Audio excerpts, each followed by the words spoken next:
I'm sure that you've had and maybe even made various pasta sauces before. You know, the usual suspects like marinara, Alfredo, and maybe even a meaty bolognese. But have you ever heard of Puttanesca sauce? All I can say is you don't know what you've been missing. This sauce packs an absolute punch. Well, after watching this video, you'll know all about Puttanesca sauce, how to quickly and easily make it, and if you watch till the end, even its scandalous history.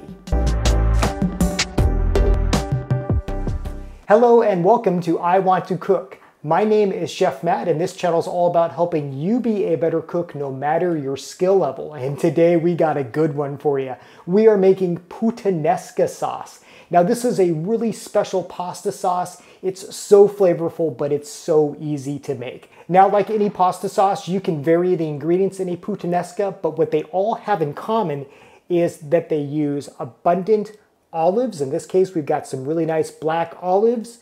We've got some onions and we've got some capers. Now, if you've never had a caper before, you can find them in like the pickle aisle, and they are these little tiny just flavor explosions. Think of them as like a green olive that's kind of been just condensed into like a little black hole of flavor. They are just so good. We've also got some diced tomatoes. You could also use crushed tomatoes for this. Olive oil, garlic, some oregano and red pepper flakes.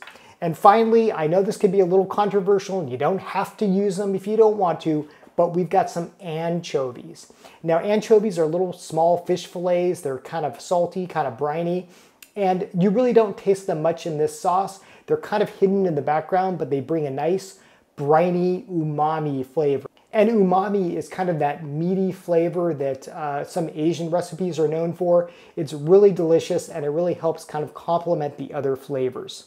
Now, I've already prepped all these ingredients. That's called mise en place. I made a whole video on it. I'll link to that in the description below, but all that means is that you have everything ready and you are ready to cook. I've also got some water boiling here in the background, and for this pasta sauce, the traditional pasta is spaghetti. You can use any type of pasta you want, and you might notice that I'm using gluten-free pasta because, well, I'm gluten-free, and I found this works really, really well with this pasta.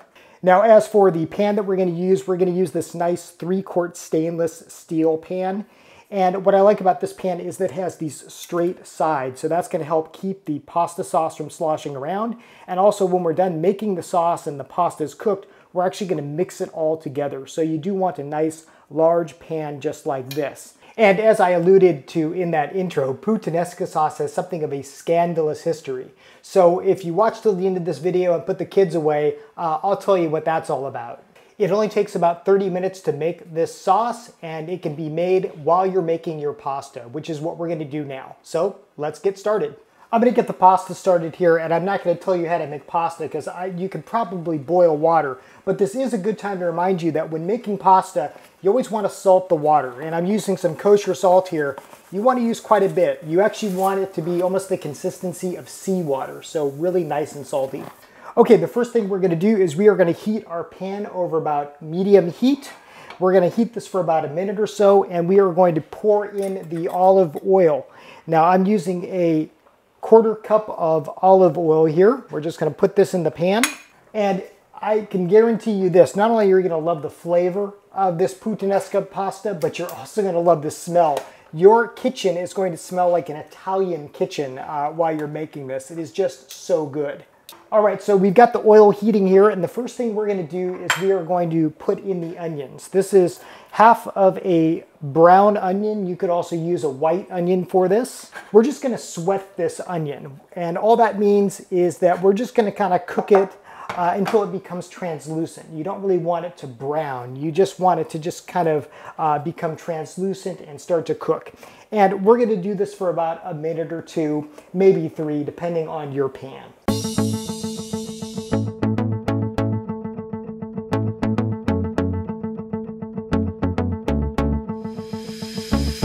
This is already starting to smell so good. This has been a couple minutes that these onions have been going. Now we're going to start with the rest of the ingredients. We're going to put in the olives. These are black olives. This is about half a cup. You could also use green olives or a combination of green and black olives. Already starting to smell so good, I'm telling you. Oh, and don't forget to stir the pasta every once in a while too. So we've got the olives and the onions going here. Next, we're gonna put in the capers, and I've already rinsed and drained these. And now the anchovies, if you do want to use them. I'm using 2 fillets of anchovies, and I've cut these up nice and small.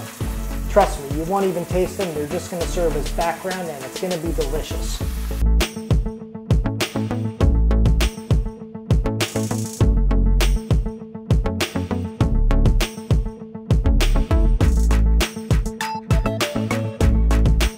Our pasta is almost done, by the way, and you want to cook it al dente. And all that means is, well, translated from Italian, it's roughly to the tooth. And that just means that it's still got a little bit of bite in it. It's not mushy, it's not too soft. You want to undercook your pasta just a little bit for this recipe because we're actually going to finish it in the pan. Oh, it's going to be so good.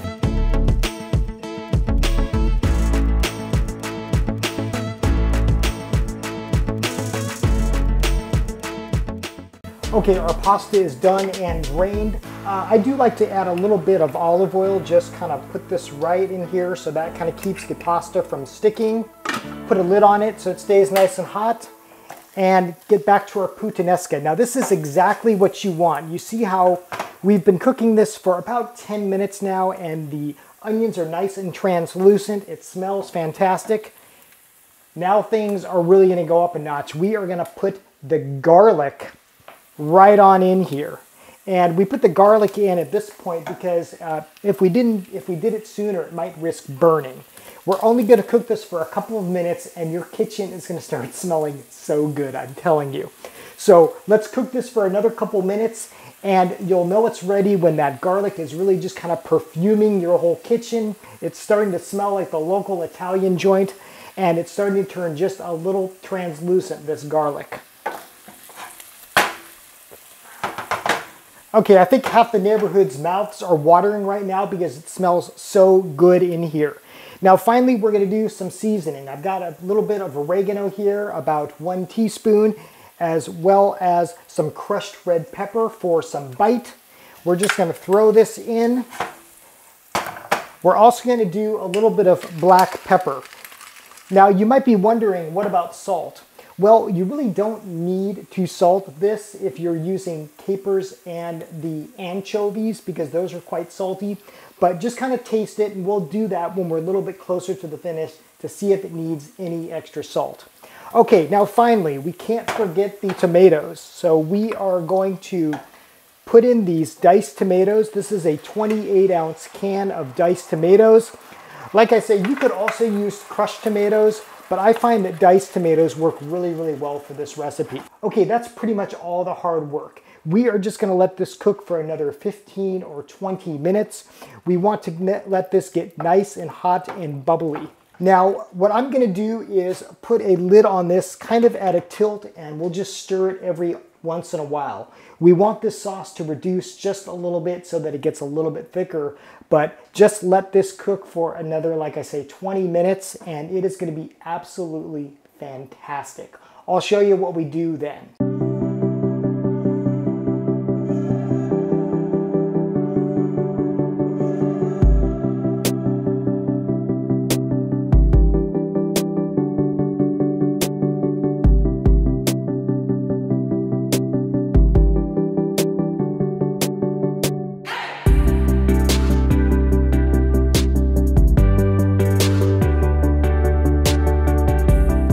We've been cooking this sauce for just under half an hour, and it has reduced a bit. It's looking just lovely. Now we're gonna give this a taste, do any final seasonings, you know, if it needs a little salt, if it needs a little pepper, but this looks absolutely beautiful. So let's give this a small taste here. It's gonna be piping hot. That is so good with the olives and the tomatoes and the capers. Oh, it's fantastic. I am going to add just a touch of salt. I'm going to add just a little bit of kosher salt here, right in, just to give it a little extra flavor. But this looks absolutely beautiful. But of course, we aren't done yet. This is just the sauce. We are going to add the pasta and really make it its own. So what I like to do is just grab this pasta that we cooked, and we are just going to dump it right in, just like this. And we are just going to mix everything together and let it cook for another couple minutes, just until the pasta is piping hot and just coated in this Puttanesca sauce. I cannot wait to dive in, and I think you and your family will say the same. All right, let's cook this for a couple more minutes, then I'll show you how to put this all together.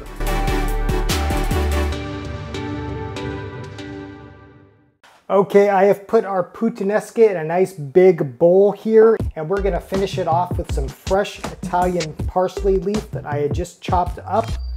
Give it some extra freshness, and if you want, a little cheese right on top, and that is a pasta Puttanesca.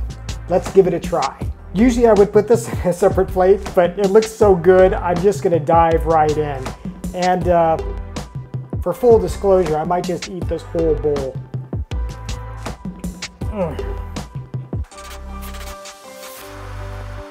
I'm telling you, you may have had a marinara, or like I say, a meat sauce, but I don't think you've ever had something like this. Those capers, those olives, it's just so good. Puttanesca for the win. So that is how to make a pasta Puttanesca in about half an hour.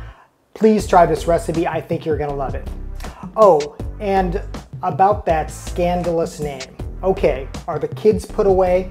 According to legend, the name Puttanesca is related to the Italian word for, shall we say, ladies of pleasure. And this pasta gets its name, according to legend, because it is like the siren call of those ladies of pleasure. I don't know if any of that's true or not, but I know that this pasta is absolutely delicious, and I hope you try it yourself. As always, thank you for watching. Thank you for subscribing. If you are new to the channel, welcome. Welcome to my kitchen. I am so glad that you are here. Until next time, I hope you want to cook.